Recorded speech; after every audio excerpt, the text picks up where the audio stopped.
So this is a collab with my friend Taz Forrest. Hello. On his channel, we made a video on the top 3 best Switch games, and on mine, we're talking about the worst.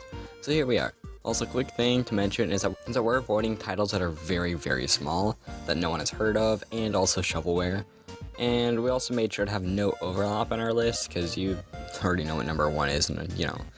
So with that said, oh god, these games suck. Donkey Kong Country Tropical Freeze New Funky Mode.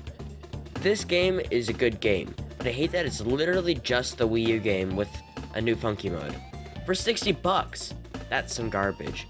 And there are more Wii U games just like that, and that really pisses me off. But the game of Tropical Freeze is great. It's just that it's an awful port.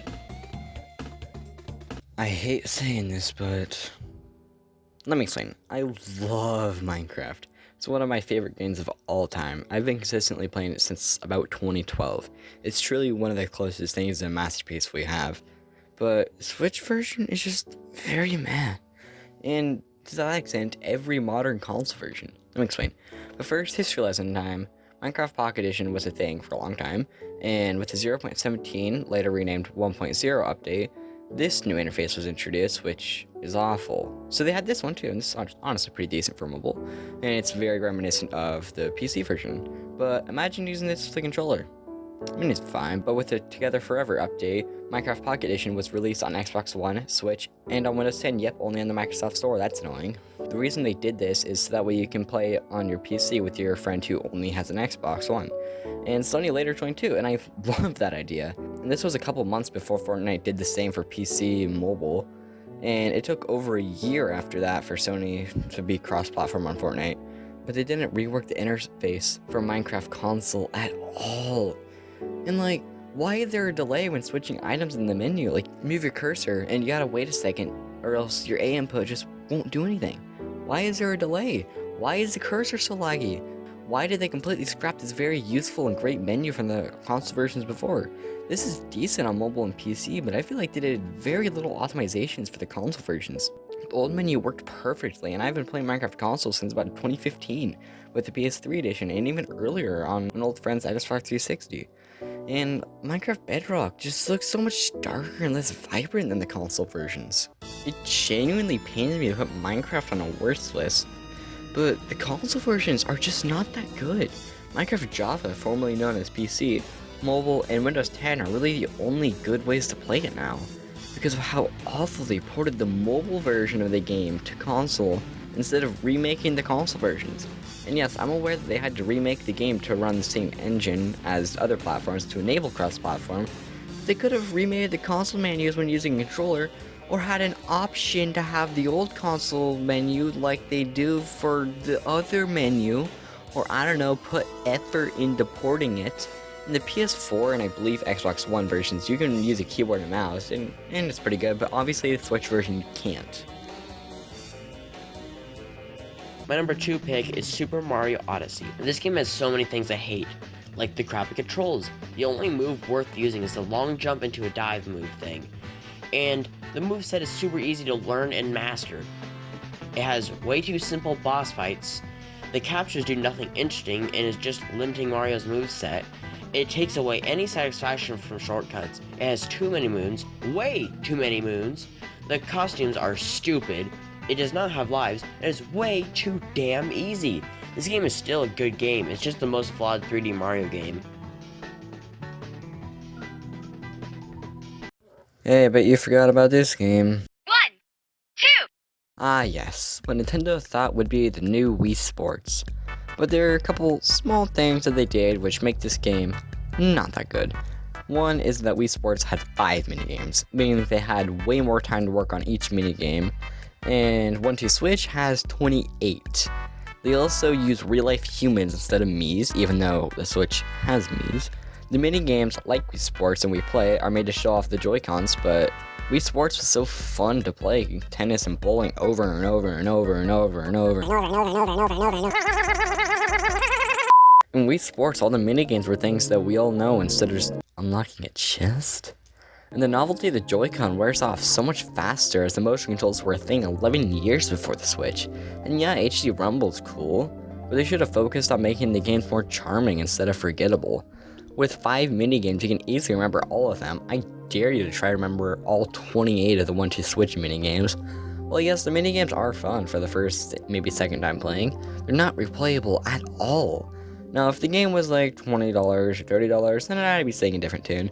But it's $60! At least it was when it was first new. Yeah, the same price as Mario Odyssey, Breath of the Wild, Smash Ultimate, just no! And the price is also a big deal for the next game on the list. Animal Crossing. There is nothing fun to do. There is no story, nor is there fun gameplay. It's just walking around and doing nothing. The game looks fine, not great. You can't even sit down and play it for like 10 hours straight. You just have to sit there and wait. It blows! When you compare it to something like Fire Emblem Three Houses, where it is the same price and has a great story, great characters, fun as hell gameplay. Sure, Animal Crossing is fun to play like in a month, but Fire Emblem is like fun to play all the time. Okay, before we get to the obvious pick, let's go over some honorable mentions. Origami King, I never played it, but as someone who's been a fan of Paper Mario 64 for almost my entire life now, I am contractually obligated to hate Sticker Star and Color Splash.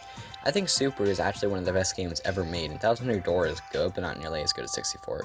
But come on, Nintendo, just make a Paper Mario RPG.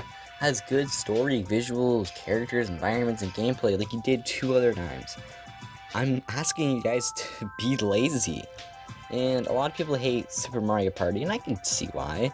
But this clip from Scott the Wad's video explains why I actually kind of like this game. Sly Cooper, Thieves in Time, it was okay. As somebody who's not a mega fan of Sly Cooper, it's difficult for me to truly go, oh yeah, this is way better than this. Like, I've seen a fair amount of people who weren't diehard fans of Mario Party say Super Mario Party was the best game in the series. The f did they just say? I played Mario Party 1 a fair bit, and I've played 8 a lot, but that's basically my entire history with Mario Party. I also just really love how this game looks. And Ark Survival Evolved in WWE 2018, obviously due to how unplayable they are. Like, they didn't even try. Like, I'm sure the other versions of the game are good, but like, God, you can't even play the Switch version of these two. I honestly don't even have to build this up. You know what number 1 is. This video explains perfectly why this collection is just garbage. So I'll summarize it a bit. First, the gameplay issues. Mario 64 has updated Shindu Pactayo Edition from Japan, getting rid of BLJs and replacing Solon King Bowser with bye-bye. Because Japan Bowser and King Bowser in the original Japanese version of Mario 64 didn't have Mario saying anything with Bowser, so making up the Shindu version, they replaced it with bye-bye. Since the name of the Bowser Japan, they didn't censor the homophobic statement, it was PlayStation. Got it? Quit saying they censored it. Also, they uninverted the camera controls in all 3 games, so left makes the camera go right. Not at all how it is in other versions. God, it took over a week just to add a camera option. Speaking of options, there's no settings.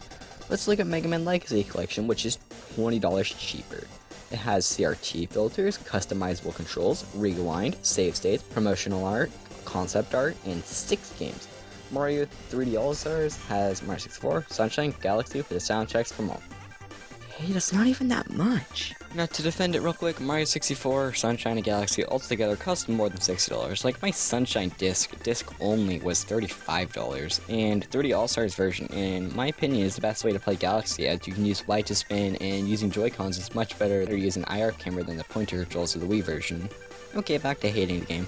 Like, seriously, they updated the HUD icons, which just look off. I don't know why. And with Sunshine, they updated it to be 16:9, but not when you're using the turbo nozzle underwater.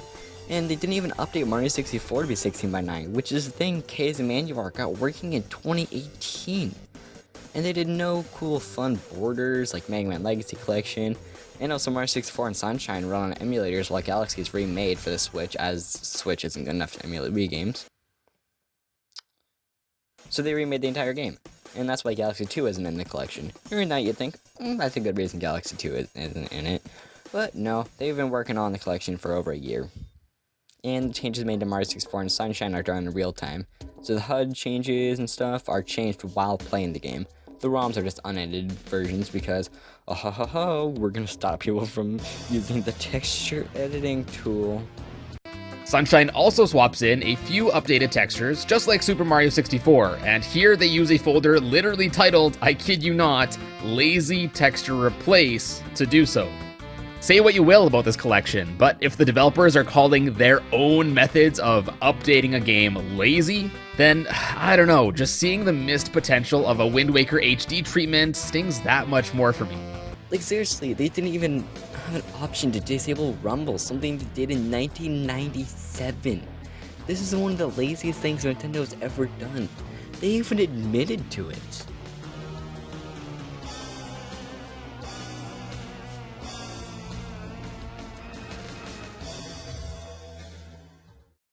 So yeah, this is kind of ranty, and honestly, these games are just bad. Better than Odyssey and New Horizons. I like those games.